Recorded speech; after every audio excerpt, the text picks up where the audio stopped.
We'll go on to the number 2 overall pick, Jayden Daniels. He hasn't had the opportunity quite yet to light it up with his legs the way many people are hoping to see in Washington next season. But in the 1-hour workout with the Commanders that he's had, it's been, again, pretty tame stuff happening. People are impressed. Luke McCaffrey said he's a stud. They had another one of their second round tight ends said he has the it factor, the ball placement, the arm talent he has, the ability to make every throw. Went 12 for 12 on their 7-on-7 drills. Dan Quinn's gushing over him. So everything out of Washington is that Jayden Daniels is the guy.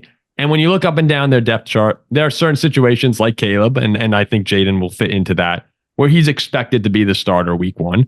Now, are the Commanders extremely talented around him? No, but they're more talented than some rookie quarterback situations, like Drake May, for instance. But I think that this is another quarterback who's going to come in. It's a rough offensive line there. They're going to be learning moments, but the Bears and Commanders both seem to be on the upward path of, okay, like we got our guy now, and so far, so good. Jayden Daniels for you. What are your early thoughts? We have some highlights from Jayden, and he was zipping it. He was throwing darts. Yeah, it's the thing that I'm watching coming out of the Commanders is the connection between Jayden Daniels and Luke McCaffrey. Mm-hmm. You talked about how there was some connection between them, and that's growing. But it's going to be really important, I think, that Daniels is able to develop connections like that. Chicago and Caleb Williams, it's a little bit different, right? Obviously you want things to go well with Rome Odunze, mm-hmm. but you got Keenan Allen, you got DJ Moore, you've got great players there. Terry McLaurin's excellent. I don't want to undersell him, but otherwise the weapons for the Commanders, it's a work in progress. There's a reason why they took Luke McCaffrey in the 3rd round. He was falling. They thought they got a good deal for him. So I don't know. Watching that connection between those two players is the thing I'm most excited about. As you said, there was a lot we didn't see coming out of the camp just because he didn't get a chance to play as much.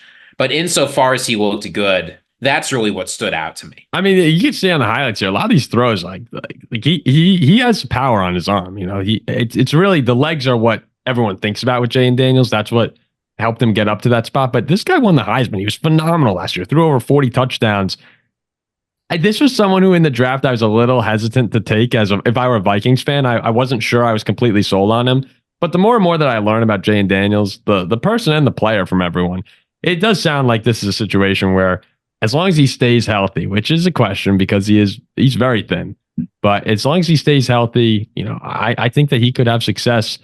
I think my boss Colin picked the Commanders to win the NFC East, which is a little out of line for me. I think that's a little too much, but there are expectations that Daniels is going to come in and be the guy for a team that has had so many problems over the past few years. Can you see the Commanders?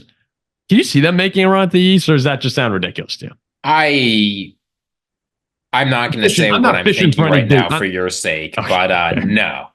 I'm not fishing for any big take from you. I just want no, absolutely not. That is, I think the Commanders are going to finish 4th in the East. Me too. So I will say good news for Commanders fans. Jayden Daniels was very close to getting a lifetime ban from the NFL that fortunately he has avoided. Did you see I don't know if you folks saw this, but he put a $10,000 bet with Malik Neighbors on who would win Offensive Rookie of the Year. Oh, yeah, I did. And gambling between NFL players is treated the same way as placing a bet in an NFL sports book.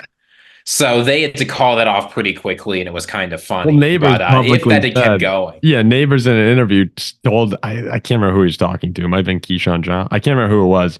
And he just said, yeah, me and Jayden have a $10,000 bet on Rookie of the Year. And you're like, wait a second. And then Jayden was talking to Keyshawn Johnson, and he said, yeah, that wasn't supposed to be public information, but yeah, that was the bet.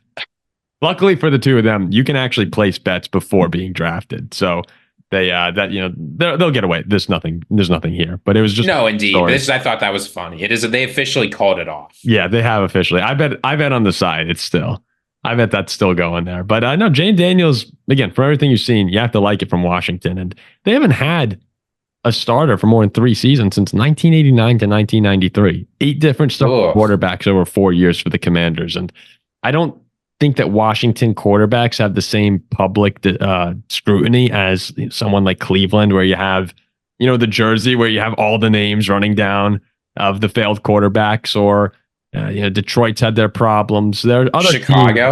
Chicago more than Detroit. I'm sorry. Well, it's the interesting thing about the Commanders is they've had pretty good quarterbacks who have gotten away. Yeah. Right? Like RG3 got hurt, miserable. Kirk Cousins, they let walk, miserable. Yep. Heineke was never really all that good. Well, the thing is though, they got to the playoffs. You know, like they've had a couple teams. Heineke got to the playoffs. I'm not putting him in the same tier as Kirk or RG3, but like they've had quarterbacks have good enough seasons where you say, oh, okay, like they might have a shot here, and not to go to the Super Bowl, but to be competitive in the playoffs and to get there is an accomplishment. Whereas, you know, the Bears are throwing interceptions all over the field. The Browns really have only had Baker have a good season. But the Commanders have had, again, eight different quarterbacks over 4 years. That's horrendous. So this is finally, there's a lot of pressure on Jayden Daniels to come into a franchise that between, you know, ownership, the name, the team stinking, there is pressure to be good immediately. And it sounds so far like he's answering all expectations. And Dan Quinn, Dan Quinn's a great head coach as well. I think, did you see the shirt he wore? Yeah. Yeah, this is Roger Goodell is going to have to step into that one. Yeah, I'm not convinced. There's always weird things going on in Washington. It seems like this ownership, though maybe a little bit less bad, may not be much less. Well, no, the ownership came out, and so Dan Quinn wore a shirt with the Commanders logo or the W, and then attached to the left side of the W was like the Redskins feather, right? That usually come down, from the head. So he did it unprompted and unknown to basically everyone.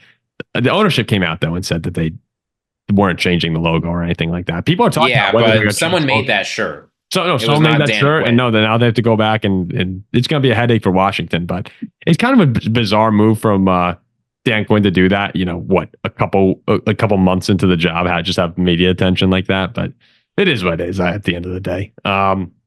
I think he's a very good coach who should have success. So, you know, you have to hope if you're Washington, man, at this point.